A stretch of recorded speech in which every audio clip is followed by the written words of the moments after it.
Saya awalnya dulu penakut teh. Kalau habis mandiin jenazah udah saya di kamar. Ya. Tapi ada satu kejadian yang saya ingat tuh. Apa tuh? Itu horor bagi saya, bukan orang lain. Orang lain ketawa teh. Tapi Kenapa? bagi saya horor. Bulan November itu tugas pertama saya, mungkin kasus besar pertama saya menangani identifikasi jenazah yaitu di Gunung Sawo. Apa itu kasusnya? Masalah jenazahnya gimana? Iya, pembantaian isu dukun santet oleh ninja.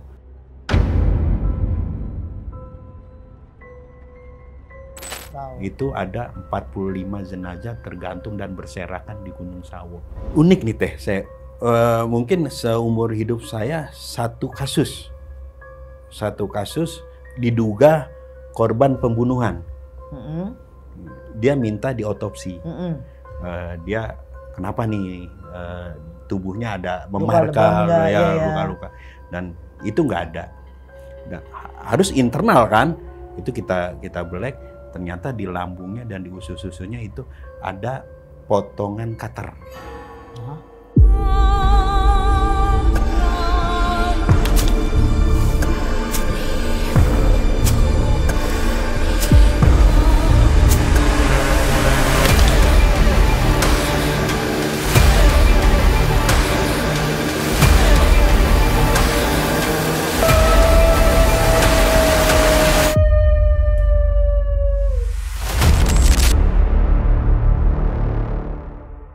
Nah, buat sahabat mistis yang lagi butuh untuk meruqyah diri karena kelihatan auranya, ya ampun nih teh negatif banget, terus lagi ngalamin sakit karena ilmu sihir, ada garam ruqyah Teria.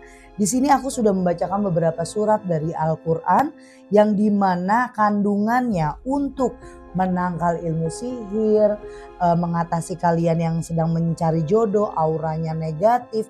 Untuk usaha juga bisa menangkal tempat usaha kalau dilihat orang sepi. Nah, untuk cara penggunaannya di sini bisa gunain ember, bisa gunain bak sesuai dengan ukuran, bisa 3 sendok atau 5 sendok untuk ukuran ember kecil. Menengah atau sedang bisa 5, 7, 9 dan itu semua ganjil tergantung balik lagi ya medianya. Nah kalau untuk pakai betap ini habis setengah dari kemasannya. Oke untuk sahabat mistis langsung aja di order garam ruqyah Teria di online shop, TikTok shop dan langsung hubungi admin. Assalamualaikum warahmatullahi wabarakatuh sahabat mistis.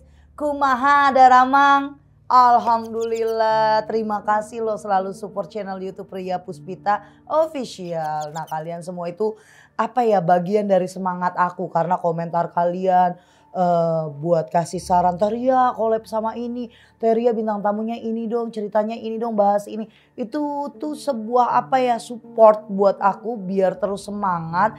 Jadi timku itu ada ide juga dari kalian. Buat satu momen video itu beda dari yang lainnya. Nah buat sahabat mistis semuanya mungkin udah pernah datang ke sini jadi bidang tamu, dia ketagihan, dia kena hipnotis dan halusinasinya dari Ria Puspita Official. Siapa dia kenalan lagi yuk.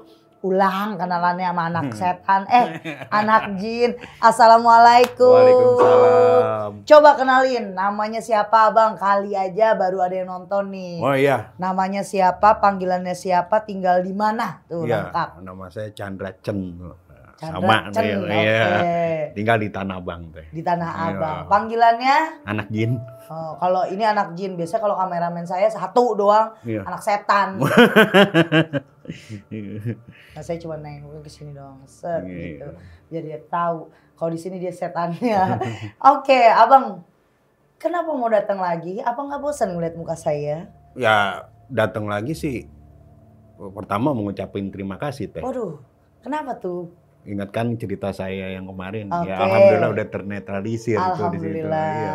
Ya bagi saya kan cerita itu menjadi trauma saya dari mulai tahun 2008 sampai sekarang nih. Kan berapa tahun ya, Iya, panjang. ketika kita ngobrol, diskusi, alhamdulillah sekarang teratasi itu semua tuh. Berarti sudah tenang dua-duanya ya. Iya. Yang di sana juga sudah tenang, Benar. abang juga udah enak.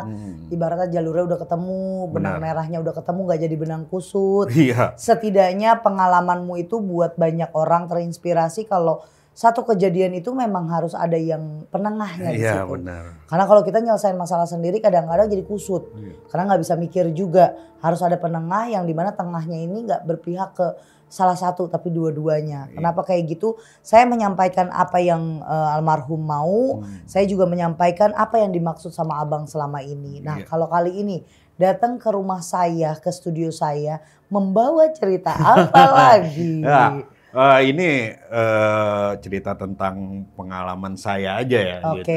Mungkin kalau untuk mistis-mistisnya ya bisa nilai sendiri gitu. Ya perjalanan saya mulai dari pegang jenazah tuh Teh. Pegang jenazah itu saya umur 15 tahun. Itu tahun berapa tuh Bang? Tahun berapa ya? Tahun 93. 93 15 tahun kita baru perocot itu. Iya. Oke. Kebetulan juga saya ulang tahun nih hari ini nih. Waduh, selamat ulang tahun. Sama-sama. Barakallahu fi umri. Amin. Semoga rezekinya banyak, ngalir terus kayak air jam-jam. Amin. Semoga disehatin badannya, berkah barokah. Amin. Ya. Pada umur 15 tahun saya ikut-ikut guru tuh. Ya, ikut-ikut guru saya memandikan dengan iming-iming uang tuh Teh. Gitu. Lu mau nggak ikut mandiin jenazah? Nih dikasih 5.000, tapi ngelihat aja. Saya bilang ngelihat aja ya, nggak megang. Oh boleh lah. 5.000 kan dulu bisa kebeli ya. 15 tahun udah ngerokok Teh. Iya. Gunakan filter dulu itu, gunakan filter nggak sampai 2.000 sebungkus. Ya, itu bisa kebeli 2 bungkus sama mie ayam tuh. Murah lah dulu mah ya. Murah. Setelah itu ya benar ngeliatin. Nah, ngeliatin pulangnya dikasih uang. Wah lumayan juga. Selang berapa lama kan nggak setiap hari orang meninggal kan habis nanti. Iya bener. Nah selang berapa lama ada lagi. Mau ikut nggak? Oh boleh. Ngeliatin doang kan. Pikiran tuh 5.000. Tapi ini naik 10.000. Terus bantuin dong siramin. Oh, masa sih ngeliatin doang? Oh boleh tapi nggak megang kan? Bener itu. Saya bantuin siramin, nggak megang. Nah tapi di situ saya belajar ngeset kain kafan. Atau ngeset kain kafan tuh memang yang agak rumit tuh ngeset kain kafannya tuh Teh. Ya kan? Harus pertama, saya biasanya kalau ngeset kain kafan itu tali dulu 4, terus tikar, tali lagi 5, baru kain kafan tuh 3 lapis. Nah, benar itu cuma nyiramin dapat 10.000 tuh. Wah, gede lagi. Terus selang berapa lama ini dia nih, ayo mandiin. Ayo. Tapi males ah. Cuma nyiramin, bantu gosokin berani nggak? Karena udah 2 kali ya. Akhirnya berani tuh Teh. Gosokin belakang. Iya, jenazah punggung gitu. Nah, setelah itu pulang tuh, bener dikasih 20.000 tapi dikasih pemahaman bahwa pemandi jenazah itu orientasinya jangan uang aja. Nah, dikasih pemahaman terus sama dia. Ya alhamdulillah, tapi kan ya sehabis megang jenazahnya nih Teh, itu selalu terbayang memang mukanya. Dan selalu kayaknya ada almarhum nih di belakang. Itu selalu gitu. Saya awalnya dulu penakut Teh. Sangat penakut. Kalau habis mandiin jenazah udah saya di kamar. Ya. Pernah suatu saat ya sama guru saya juga itu. Ini dia gosok tangan kanan, saya gosok tangan kiri di sini. Dia agak diangkat. Itu dia terpleset, tangan jenazah nepak tangan saya, itu loncat tuh Teh. Loncat, takut gitu, tapi dipelototin sama dia. Dipelototin mana daripada dipelototin sama guru kan dimarahin, ya udah saya mandiin. Terus berkembang. Pada umur 16 tahun saya memandikan pertama kali megang sendiri memandikan jenazah yang tidak normal. Yaitu jenazah yang tenggelam di Pelabuhan Ratu selama 4 hari. Berarti udah bengkak ya? Udah bengkak. Nah, ada SOP yang saya pelajari dari guru saya. Sebelum memandikan jenazah itu harus periksa dulu jenazahnya. oh jenazahnya begini berarti penanganannya seperti ini. Kalau seperti itu kan udah kembung ya, udah kembung dan udah keluar cairan. Dan cairan itu yang bikin bahaya sebenarnya. Dan pemandi jenazah itu harus safety dulu ke diri sendiri, baru memegang jenazah. Contoh seperti penyakit HIV gitu. Itu kan kita bersentuhan langsung dengan jenazah. Itu saya pakai pakai sarung tangan, glove ya, hand glove itu minimal 3, maksimal 5. Iya. Kalau misalkan bocor terus kuku saya agak ini ada daging saya terkelupas, kena cairan kelamin itu tertular saya. Makanya harus safety diri ke diri sendiri baru kita memandikan jenazah. Ya mulai dari situ tuh lingkungan, kepercayaan lingkungan saya di daerah saya mulai terbangun jadi. Ya mulai percaya, oh nih belum dipanggil anak jin sih waktu itu. Ini si Chandra bisa nih mandiin jenazah. Ya terus dipanggil-panggil hingga dilirik salah satu badan non struktural punya Pemda DKI yang mengurusi jenazah pensiunan dan pegawai Pemda DKI. Oh, itu mulai meluas tuh. Itu mulai meluas. Tapi ada satu kejadian yang saya ingat tuh. Apa tuh?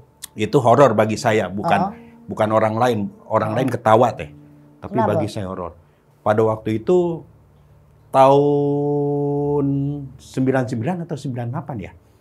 Waktu banjir besar, saya dapat order, ditelepon kan, Chan, ayo cepat mandiin gitu, daerah Meruya. Oke, masuk ke penyimpanan kain kafan, saya buka lemari kain kafan, ada plastik, saya masukin ke tas koper saya. Berangkatlah saya ke rumah duka. Biasa kan rumah duka, kita izin dulu teh. Ya, saya memandikan.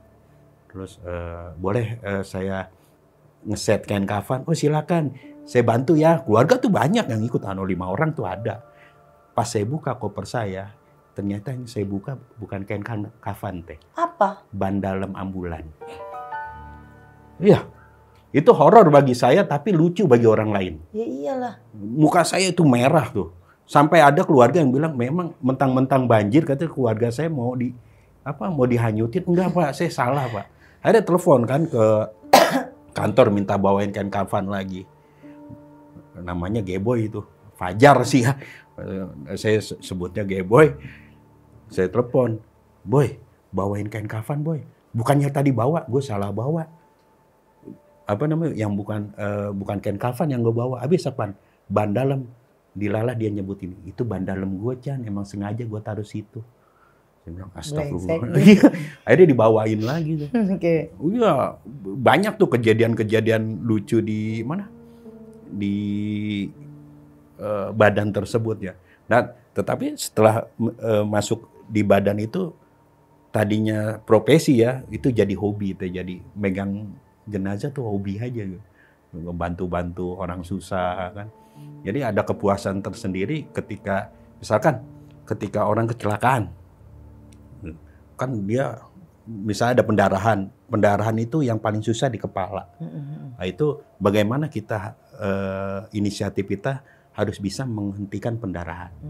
Pendarahan itu biasanya saya pakai batu es tuh kompres dulu, nggak kena pakai batu es di kepalanya. Saya beli pampers yang besar tuh yang XL gitu, baru saya libet gitu, sehingga darahnya itu tidak tembus ke pocong itu, ke kain kafan. Dan tidak menyeramkan bagi yang melihat. Itu ketika udah sempurna gitu, wah itu senang banget tuh. Ada kepuasan tersendiri. Saya bilang, saya punya slogan, sahabat di kala duka. Iya benar sih. Iya. Kalau lagi duka nyari saya, tapi kalau lagi senang nggak. Sama sih. Sama ya? Kalau lagi susah nyarinya saya. Benar. Lagi kalau sakit nyari saya. Kayak kalo kemarin ya. Enggak. Kemarin saya susah nyari teteh ya, jadi kemari. Lebih gitu. Ya. Oke. Mulai ini perjalanan karir saya ya Teh, dan pada tahun 2000 itu saya diambil di salah satu rumah sakit terbesar mungkin di Jakarta atau di Indonesia ya. Nah disitulah saya mulai berkecimpung dengan banyak mayat-mayat yang tidak utuh seperti ketabrak kereta, dan ada lagi namanya tunawan. Tunawan itu ODGJ yang meninggal, tidak tidak punya identitas, itu kami urusi. Ya, walaupun dalam tanda kutip tidak ada uangnya, tetap kami urusi di situ. Nah, dilalah ketika saya menangani jenazah yang hancur, itu ada salah satu dokter memperhatikan saya. Dia bilang, ini anak masih muda, penciumannya nggak ngerasa bau, terus tega megang mayat, itu biasa aja ekspresinya. Ditawarkanlah untuk menjadi salah satu tim forensik atau perawat forensik. Pada waktu itu belum ada lisensi di Indonesia, belum ngeluarin untuk perawat forensik, adanya di luar. Dan jurusan perawat forensik juga belum ada waktu itu tuh. Iya. Beliaulah yang ngurus segala macam. Dan pas itu bulan April, bulan November itu tugas pertama saya, mungkin kasus besar pertama saya menangani identifikasi jenazah, yaitu di Gunung Sawo. Apa itu kasusnya? Masalah jenazahnya gimana? Iya, pembantaian isu dukun santet oleh ninja.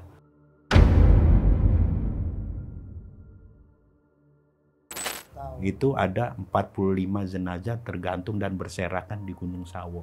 Dan itu benar-benar tergantung? Ya, tergantung dan berserakan. Ya kita kayak main puzzle aja. Ya, bagi saya itu kasus besar pertama yang saya tangani itu.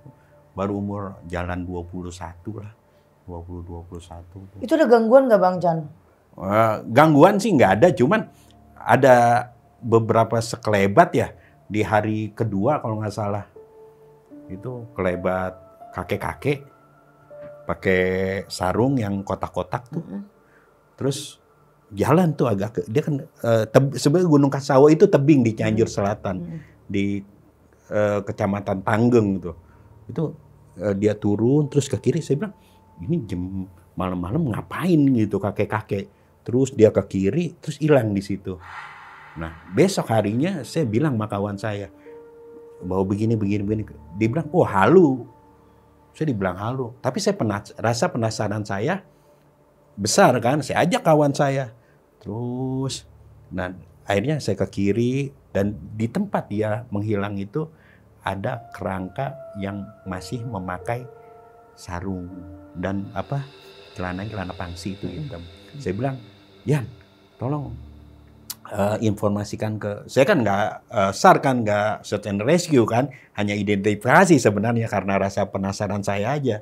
Setelah itu ya saya bilang panggil ini informasikan ke atas. Dia ke atas, itulah turun dengan beberapa ada warga ya, ternyata dia mengenali bahwa itu adalah bapaknya.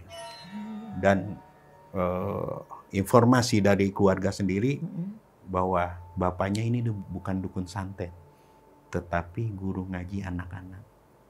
Wah itu di situ saya bukannya merinding takut hantu, itu miris tuh saya. Iyalah. Dan di situ saya seminggu tuh Teh. Jadi itu kayak fitnah ya. Iya. Dia guru ngaji tapi disangkanya dukun santet. Iya, dihabisi. Kebanyakan dihabisi itu ada trauma retak di kepala tuh Teh. Itu kalau dalam ilmu forensik kan, kalau misalkan kita bisa lihat gitu, dia pecah, batok kepalanya ini pecah oleh benda tajam atau benda tumpul. Betul. Kebanyakan benda tumpul tuh. Itu bagi saya tempat terseram bukan tempat kerja saya di kamar jenazah, tapi itu tuh. Saat itu kejadian itu? Iya. Saya dari situ, saya baru memperdalami lagi ilmu forensik, tetapi tidak meninggalkan pekerjaan utama saya sebagai pemandi jenazah karena hobi tuh, yang nggak mandiin jenazah kayaknya gatel aja kan gitu. Tangannya ya. Iya, barangkali di sini ada yang mau boleh gitu. Penawarannya nggak ada bagus John. Iya. Ya kalau main gimana daftar ya? Boleh. Nyeremin deh ngasih penawarannya, orang mau mandi bola gitu kan, ini mandiin jenazah lagi. Unik nih Teh, saya mungkin seumur hidup saya satu kasus ketika ada diduga korban pembunuhan. Dia minta diotopsi. Ya, kalau misalkan otopsi itu ada eksternal dan internal. Eksternal itu kan kita bisa lihat, gitu kan. Dia kenapa nih tubuhnya ada memar, luka-luka, dan itu nggak ada. Nah, harus internal kan, itu kita belek, ternyata di lambungnya dan di usus-ususnya itu ada potongan cutter. Ya, itu habis tuh tersobek-sobek. Dan kesimpulan pribadi saya bahwa almarhum ini dibunuh karena santet. Jadi, dan pemahaman saya juga bahwa santet itu membunuh, itu mengacak-ngacak organ tubuh dengan dimasuki benda asing. Banyak kan orang bilang, oh lu nggak percaya ya mas santet, dia percayalah. Terus kenapa benda itu bisa masuk, dan asumsi saya bahwa benda itu dimasuki dulu ke dimensi jin baru bisa masuk ke tubuh kita. Seandainya dia masih di dimensi manusia nggak bakalan bisa. Ya, Tete lebih paham daripada saya kan. Itu ada tuh. Akhirnya kita sampaikan seperti itu kepada keluarga dan bilang ini jangan menjadi suatu fitnah. Tapi bentukannya ada? Ada. Kisaran 6 atau 7. Berarti udah potong-potongan. Potong-potongan cutter gimana sih itu? Itu tajam ya kan? Tuh maksudnya. Maksudnya kalau dimasukin ke logika masa iya diminum air terus sambil nelon cutter kan nggak mungkin bahasanya gitu. Dan ada kecurigaan bahwa keluarga ini kan pertama diracun. Kalau diracun itu satu di jantungnya ini terdapat bintik-bintik kayak darah tuh. Itu 40% dan bintik-bintik darah di otak juga 30%. Itu udah pasti itu diracun. Jadinya seperti kasus-kasus racun juga kan kita bisa lihat diracunnya dengan apa. Atau ada racun yang bisa diotopsi secara eksternal. Sama kalau itu kan eksternal, internalnya baru kedapatan ya kelihatan pas ngeceknya. Ada yang dua-duanya nggak kelihatan. Apa tuh? Racun asmara. Puaskah kau menyiksa batinku ini, asik.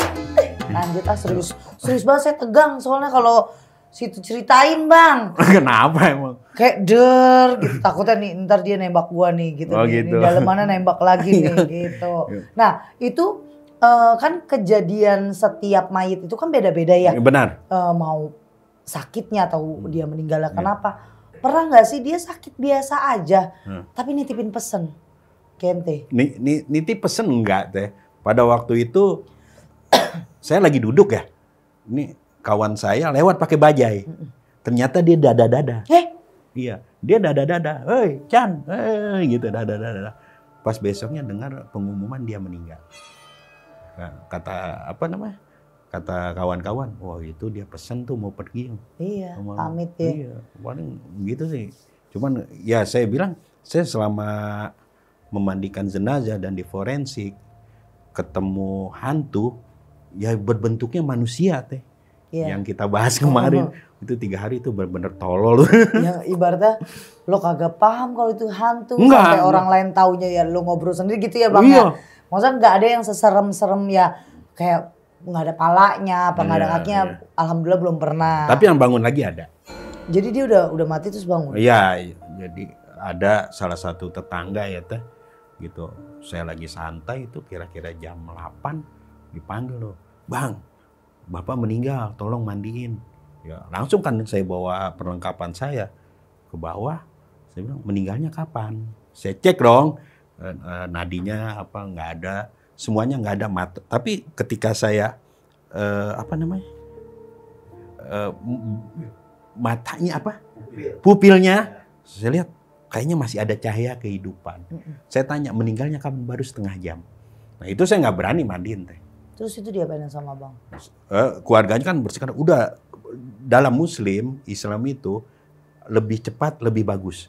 Tapi saya yang berpengalaman di rumah sakit. Kalau di rumah sakit itu sebelum 2 jam nggak bisa keluar jenazah, harus nunggu 2 jam. Sebab kalau dalam ilmu forensik itu ada gelombang elektromagnetik di otak kecil itu masih hidup, masih aktif. Jalan. Dia kalau tret gitu itu nyambung tuh. Tapi setelah 2 jam baru itu berarti saya nggak mau Dilalah 45 menit kemudian atau berapa yang nggak pas banget, itu bangun. Kenapa gue diginiin gitu. Hidup. Ya, sempat hidup 7 tahun 8 tahun ya baru dia meninggal. Yo, itu benar meninggal juga, berarti dia mati suri juga ya. Iya, itu ya penglihatan dia. Akhirnya mohon maaf ya, ini edukasi aja ya. Penglihatan dia tuh dilihatkan, dia cerita sendiri ya, belum almarhum ya waktu itu. Dia cerita, gila Chan, ketika gue nggak sadar, gue diperlihatkan neraka. Makanya pas di akhir hidupnya dia gitu benar-benar taubatan nasuha. Ya, karena kebanyakan kalau orang mati suri itu Tuhan kasih kesempatan kan yang kedua kali untuk dia hidup. Cuma cobaannya dia banyak banget pasti. Gue jadi orang bener karena yang saya rasain aja Bang itu pernah ngalamin mati suri ya, berarti kan Tuhan mengizinkan lo untuk melihat kehidupan yang utama yaitu kematian. Dikasih lihat yang namanya surga, neraka atau yang namanya disiksa gitu kan. Allah ngizinin itu terus bangun lagi. Itu masih ada tuh orang yang nggak percaya, dia ngeliat ini masih ada. Kalau tobat dia bilang gini-gini, karena manusia itu tujuan hidup yang kedua pasti dapat ujiannya lebih besar. Pasti itu ngerasainnya. Nah, Bang Chandra, saya mau nanya banget dari awal kita ketemu. Ini nggak pernah keucap sama saya karena dengerin cerita yang lama aja kita udah wah harus ada teka-teki. Kali ini saya mau nanya sama Abang. Selalu mandiin orang lain, selalu mandiin tetangga. Gimana sih perasaan Abang saat mandiin keluarga? Ada rasa sendiri kah atau pernah pengalaman kayak gue dipesenin teh kayak dia datang duluan atau setelah mandiin dia ngomong atau gimana? Keluarga lo itu paling beda banget. Iya, kalau pemandi jenazah itu harus ada 3 yang dilawan teh. Satu, rasa nggak tega ketika kita memandikan keluarga, ketika kita memandikan orang tua kita, anak kita, itu harus kita hilangkan. Yang kedua adalah rasa takut. Itu kalau pemandi jenazah punya rasa takut, itu pensiun dini teh. Benar. Dan punya rasa geli. Kalau pemandi jenazah punya rasa geli, pensiun dini buru-buru. Nah, dalam keluarga saya nggak ada, tetapi ada salah satu tetangga dekat. Dia rumahnya di Pemalang. Dia di Tenabang. Dia kita kumpul sama anak-anak. Dia bilang gini, mah udah agak sepuh. Chan, gua kalau mati lu yang mandiin ya Chan gitu. Wah, ngomong apa sih? Nah, seminggu kemudian dia pulang ke Pemalang kan dan meninggal di Pemalang. Dan akhirnya saya dijemput sama anak-anaknya bahwa harus memandikan karena itu wasiat katanya. Saya bilang, oh ya udah saya mandikan di sana. Paling jauh tuh saya mandikan di Pemalang. Itu Pemalang, biasanya kan di DKI aja, di rumah sakit atau di lingkungan aja. Paling jauh gitu. Itu saya bilang, waduh, bisa begitu ya. Mungkin dia orangnya baik, sangat baik. Kalau orang baik dan orang taat beribadah, seakan-akan dia tahu kapan dia akan meninggal. Gitu teh. Saya memandikan jenazah itu 2. Selain papa saya ya, 2 orang yang saya baru kenal itu seminggu. Yang satu seminggu, yang satu ada sebulan lebih lah. Belum ada 2 bulan acan-acan nih bahasanya gitu. Kalau yang seminggu ini sama Bang, dia udah tua. Dia pesenin. Jadi anaknya itu dulu pasienku. Dia pokoknya pesenin kalau nanti mama meninggal, mama maunya yang mandiin Teh Ria. Walaupun saya nggak begitu paham untuk memandikan jenazah ya. Karena memang nggak pernah jadi rutinitas atau saya belajar di situ gitu. Saya memandikan, delalahnya memang ada orang memandiin juga. Jadi saya membantu. Nah saat mau mandiin, udah tinggal guyur doang nih Bang. Terus lagi kan mau disabunin si ibunya yang nyabunin. Saya cuma guyurin. Itu nggak tahu itu feeling saya, halusinasi saya, atau itu cuma perasaan saya aja. Tangan saya dipegang. Memang tangan si mayit itu jatuh kan ke bawah. Terus kan diangkat. Nah itu jatuhnya kayak nyari tangan saya terus. Akhirnya nggak sengaja ini tangan ini dipegang. Saat megang itu baru pertama kali saya bukan kemasukan tapi ngomong di telinga saya. Bahwa ya dia ganti rumah, pindah rumah. Oh, gitu? Karena saya tahu case-nya. Udah selesai itu saya ngomong ke pasien, memang ada obrolan 3 sampai 4 hari sebelum meninggal kalau anaknya ini kalau mau sembuh total sama dari pegang saya nih, dipegang saya karena kan baru seminggu ya kan, itu harus pindah rumah. Bener, sampai sekarang sembuh. Alhamdulillah. Emang pindah di titirah. Oh iya, kalau bahasanya titirah. Iya, jadi titirahan, dia pindah baru enak. Nah kalau yang sebulan itu saya kenal, itu orang jauh, meninggalnya itu di jalanan. Jadi dia mau niat berobat ke sini. Terus yang terakhir, ini berobat terakhir Bang, untuk cuma ngobrol, nanya. Jujur itu udah sembuh total banget. Saya tuh bahagia banget saat megang dia karena orangnya manut banget, pikirannya bagus banget dan dia umurnya masih 40 tahun, masih muda. Ini yang meninggal cewek juga. Yang terakhir mau ke sini baru nyampe di dekat tol, keluar tol. Tol sini nih. Suaminya telepon nangis-nangis kalau istrinya udah nggak ada. Itu saya baru pindah ke sini. Terus akhirnya saya coba buat selesain dulu yang di sini, saya pulang langsung ke rumahnya dia kan. Itu nggak boleh ada yang megang, nggak boleh ada yang nyentuh, harus tahriah dulu. Begitu. Ternyata ada surat. Jadi sebelum jalan di sini dia nulis surat.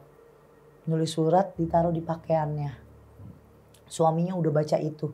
Jadi sebelum jalan itu suaminya udah tahu ini ada perasaan dari istrinya kan. Iya. Tapi dikantongin, dimasukin tas. Terus dikasih suratnya ke saya, dia ngucapin banyak terima kasih lah. Ternyata dia itu selama 12 tahun itu sama suaminya tidak akur, tidak baik-baik aja. Tapi semenjak saya nasihatin suaminya kalau sebenarnya ini sakit butuh support. Akhirnya dia di bawah ngomong, saya mau kematian saya juga bahagia karena di tangan teteh. Saya mau teteh yang menyelesaikan saya sampai kematian. Sampai saya nguburin, saya tungguin. Dan di malam hari kedua saya habis penguburan dia kan saya gak ke rumahnya. Saya dimimpin. Dia jauh banget kayak jaraknya 100 meter lah kan cukup jauh. Itu lama-lama ngedeket sampai jaraknya 3 meter di depan saya. Itu dia nggak ngomong apapun, tapi dia ngelembar kembang. Itu saya nggak bisa nangkep sama sekali. Ternyata di belakang suaminya yang nangkep. Jadi saya posisinya di tengah-tengah dan dia nggak ada komunikasi mulut, tapi saya dengar. Saya sampaikan ke suami saya ya, kalau saya sudah jadi kembang itu kalau bagi saya dengan orang-orang dekat saya itu kembang itu udah 41 hari. Berarti udah lepas ibarat 41 hari saya udah lepas kembang. Suami saya izinin nikah. Karena pernikahan dia 24 tahun itu dia punya anak memang. Ya? Iya, pernikahan dia 24 tahunan, hampir 25 tahun. Tapi dia gak punya anak kandung, itu anak pungut. Bahasa gitu. Jadi biar suaminya dapat istri lagi. Nah itu pengalaman saya Bang, itu aja bagi saya bukan kapok, tapi saya nggak ngerti mandiin jenazah tuh kayak gimana yang memang kalau sendiri megang ya.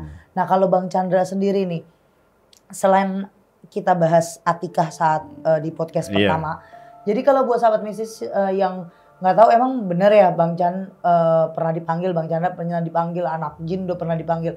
Ini ada di sini, nih podcastnya, klik dulu ini biar tahu.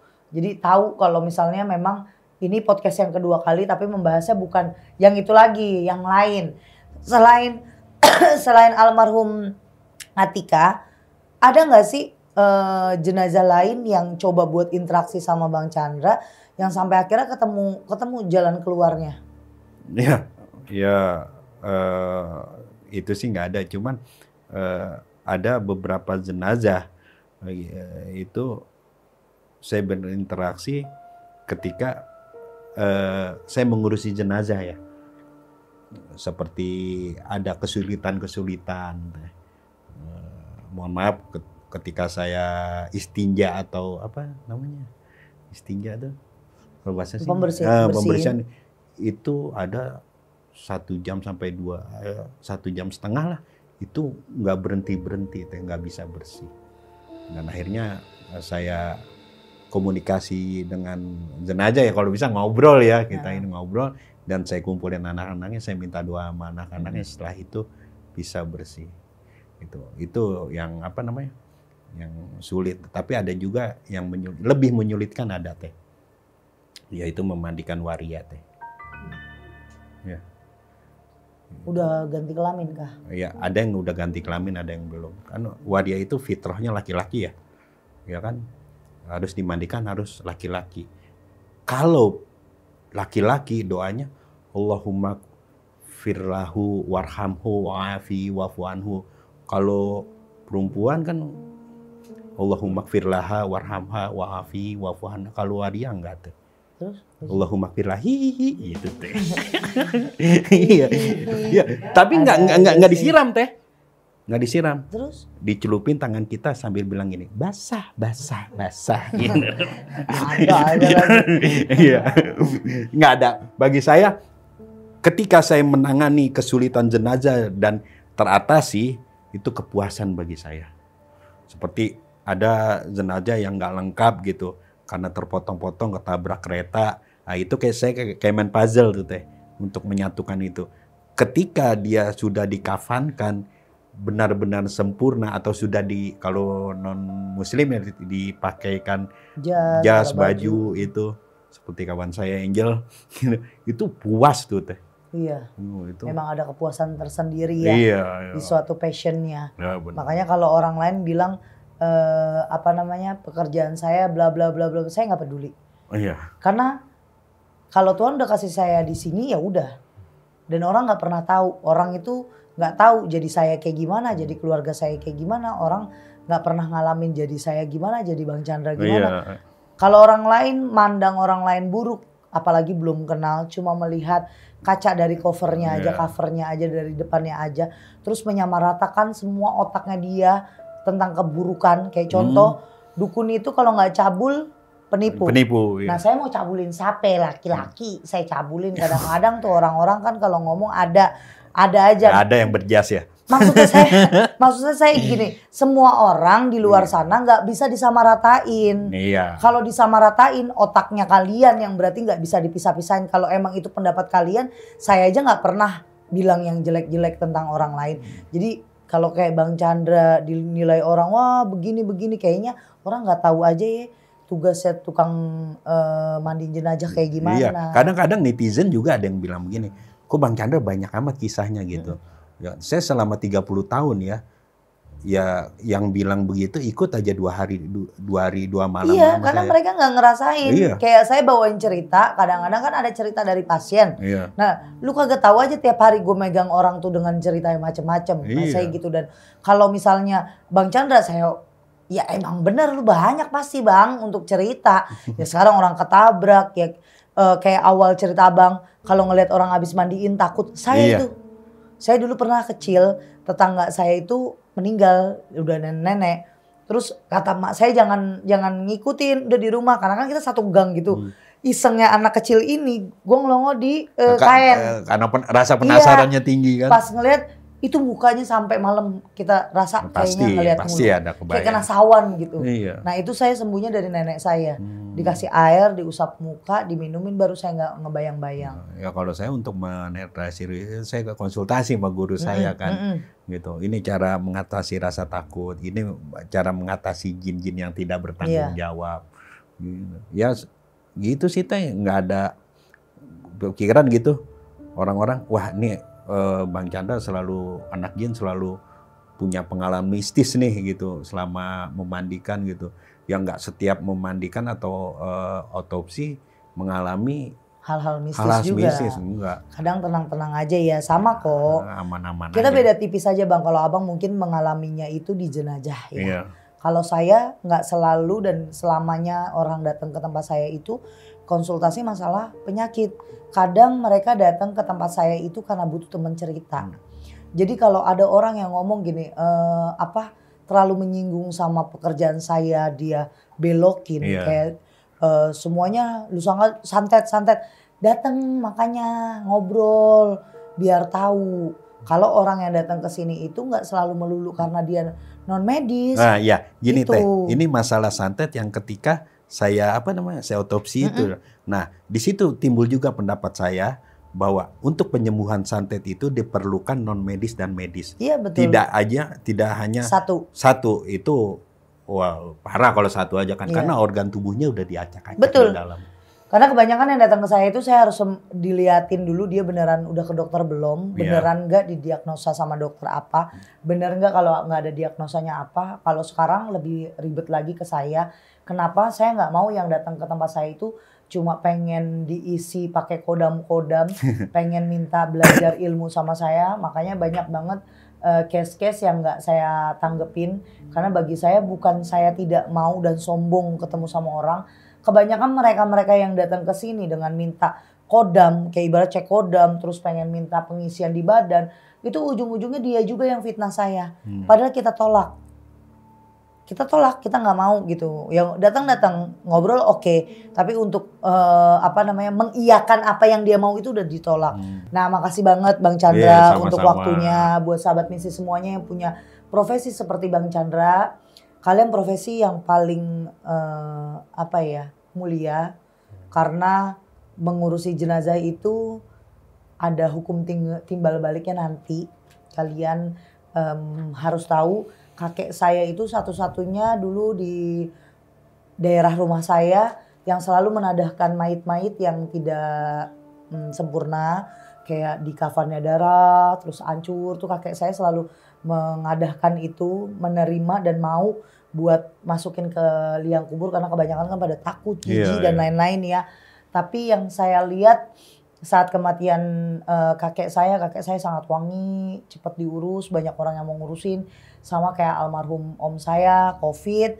Terus ternyata si mayit ini yang mempersulit kita buat dia dimakamkan di tempat COVID, di Keranggan. Itu kan banyak COVID tuh, ya kan, tempat COVID. Dia nggak mau di situ, jadi saya dipersulit buat ngurusinnya. Mak saya tuh dipersulit. Ternyata saya kasih tahu sama keluarga gini, kayaknya sih dia kagak mau ya, kagak ikhlas gitu kalau di sono.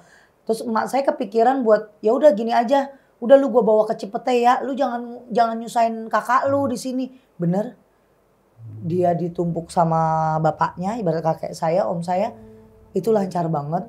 Malah ada orang yang tiba-tiba datengin bawain papan, padahal saat itu udah mau maghrib, dan saat mayit dimasukin itu wangi banget. Wangi banget. Berarti kan mayit itu menunjukkan ke kita kalau ini nanti kalau mati lu maunya bau apa. Gitu. Itu nunjukin, dan itu gambaran buat saya, buat semakin kalian memperpojok orang, menghina, mencaci, terus mengecilkan orang, merendahkan orang. Kalau orang itu semakin diem aja, biasa tangan Tuhan yang jalan. Tangan Allah yang jalan. Kayak sekarang Bang Chandra mau dikata apa. Tapi ternyata Allah tidak memperribet hidup kamu, tapi memperlancar semuanya. Bukan mendoakan banyak jenazah, tapi banyak jenazah yang minta tolong, yang minta disempurnakan, yang minta dirapikan. Bang Chandra bisa mampu untuk membantu itu, teka-teki itu. Nah, sahabat misi semuanya, berbuat baik itu bukan berarti kita ngasih uang doang ke orang lain atau ngasih bantuan materi. Tapi dengan pikiran, tenaga, itu juga salah satu berbuat baik. Kenapa dengan pikiran? Pikiran kita kalau sama orang jangan buruk-buruk mulu. Kayak cuma ngeliat di layar kaca lu netizen langsung ngetik-ngetiknya gak enak. Jangan, nanti saat kita kenal, kita tahu, malu saat, oh iya deh dia gak aslinya kayak gitu. Saya punya satu pasien, boleh tanya sama admin saya. Boleh chat sekarang juga ke admin Ririn sama Sasi. Saya buka praktek. Dia minta maaf sama saya karena pernah menghina saya, pernah mencaci maki saya, tapi ternyata disinilah tempat dia curhat buat nangis.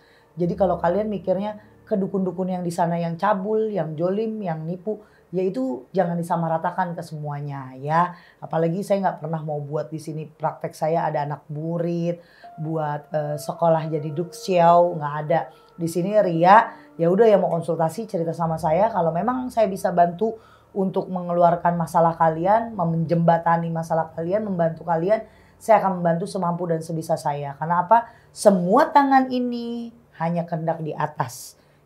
Kematian, hidup, sehat, sembuh, sakit, semuanya itu milik Allah Subhanahu wa taala. Jadi jangan pernah mentuhankan manusia, jangan pernah mengistimewakan manusia, karena jangan mencintai 100%. Sama suami aja saya nggak boleh 100%. Karena saat diambil orang, saat kematian, saat disakiti, kita nggak terlalu sakit. Begitu ya Bang Chan. Terima kasih buat sahabat mistis, ambil positifnya, buang yang negatifnya. Kalau kalian mau jadi kayak Bang Chandra, duduk di samping saya, kita berbagi cerita mistis, horor, atau apapun itu yang kalian mau ceritakan di balik misteri kehidupan kalian, langsung hubungin Anda. Kalau kalian mau konsultasi penanganan, mau ngundang aku, mau cari solusi dalam kehidupan kalian biar lebih baik dari hal non medisnya ya. Karena saya bukan dokter, sekali lagi saya nggak bisa nanganin medis. Saya belum ada gelar doktornya ya. Nanti gelar dokternya. Nanti kalau misalnya saya gelarnya gelar karpet kan beda sendiri. Oke, jadi langsung hubungi admin Ririn, admin Sasi. Hari ini banyak pembelajaran, kalian ambil, kalian pakai kalau memang baik. Dan kalian komen di bawah ini mau jadi narasumber siapa lagi, yang mau penelusuran sama saya siapa lagi. Terima kasih dan assalamualaikum. Waalaikumsalam.